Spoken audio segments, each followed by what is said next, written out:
अखिलेश पता नहीं कौन सी आफत आ गई, पूरी मंडी धान से भरी पड़ी है और मैं भी अपने खेत की कटाई करके सारा का सारा धान इस मंडी में ले आया, लेकिन इस मंडी में धान को खरीदने के लिए कोई व्यापारी आ ही नहीं रहा है। अखिलेश ये तो बड़ा दिक्कत की बात है। ये देखो मैंने तो घर से चारपाई भी मंगा ली है, इसी पे आराम से बैठा रहता हूँ, क्योंकि अगर मैं अपने धान के पास से हट जाऊंगा कोई धान चुपके से ले जा सकता है। लेकिन मोदी जी एक बात बताओ, यहाँ पर मंडी में कब तक पड़े रहोगे? आज आपको 4-5 दिन हो गए और इस मंडी में आपके धान का एक दाना तक नहीं बिका है। मैं कहता हूँ बराबर वाली मंडी में इस धान को लेके चले जाओ, वहाँ पे ये तुम्हारा धान बिक जाएगा। अखिलेश तुम्हें क्या लगता है मैं खाली बैठा हूँ? आसपास की मंडियों में 50 फोन लगा के पूछ चुका हूँ, लेकिन किसी मंडी में धान का व्यापारी आ ही नहीं रहा है, कोई धान खरीदने के लिए आ ही नहीं रहा है। अब एक बात बताओ, इतना सारा धान है मेरे खेत का, कम से कम ये 300 कुंटल धान होगा।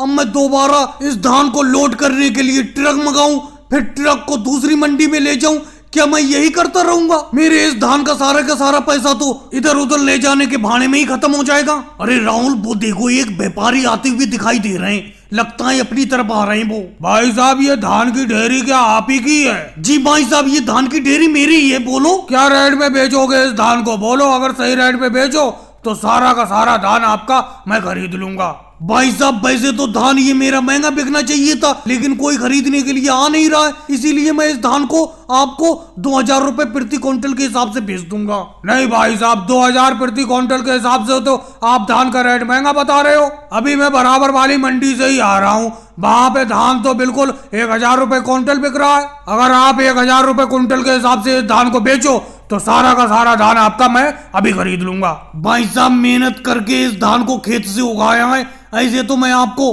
फ्री भाव में इस धान को बेच नहीं दूंगा। अरे 1000 रुपए प्रति क्विंटल के हिसाब से मैं धान को बिल्कुल नहीं बेचूंगा। जाओ, आपको धान खरीदना है तो बराबर वाली मंडी में ही चले जाओ, वहीं से धान की खरीदारी कर लो। यहाँ तो 1000 रुपए क्विंटल में आपको धान नहीं मिलेगा। मैं तो अपना धान 2000 रुपए प्रति क्विंटल के हिसाब